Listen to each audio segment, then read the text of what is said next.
Imagine you are on a sailboat. Everything is amazing. The boat is sailing well, the breeze feels great, and you are swimming with a pod of dolphins.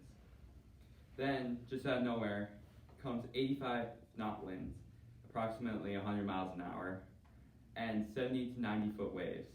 Your boat has capsized twice. The hull is filling up with water faster than you can bail it, and there's no hope for rescue. Could you survive, or will the depths take you along with the vessel? This happens to three men, two of which are over 55, and a man in his 30s. In A Storm Too Soon by Michael J. Tugias. This all happens to the three men, and perhaps much more.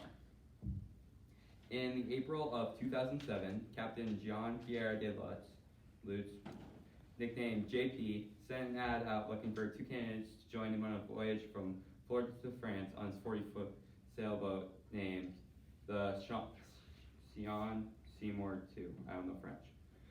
After going through many applications, he decided on a 60-year-old Canadian named Rudy Snell and a 31-year-old Ben Ty. They set sail on May 2nd, 2007, a day later than planned on, which could possibly become their most fatal mistake. They follow a route JP has planned many months before along the Gulf Stream current. The Gulf Stream is along the east coast of the United States, and it's one of the most dangerous storm brewing currents. And so for them, the first few days are amazing. Seas are calm, water's warm, and it's beautiful. JB has been downloading the latest weather reports, and there are two fronts closing in together pretty quickly. All the forecasters agree that this storm will be very weak, but they are entirely wrong, and it's far from the truth as they could ever be.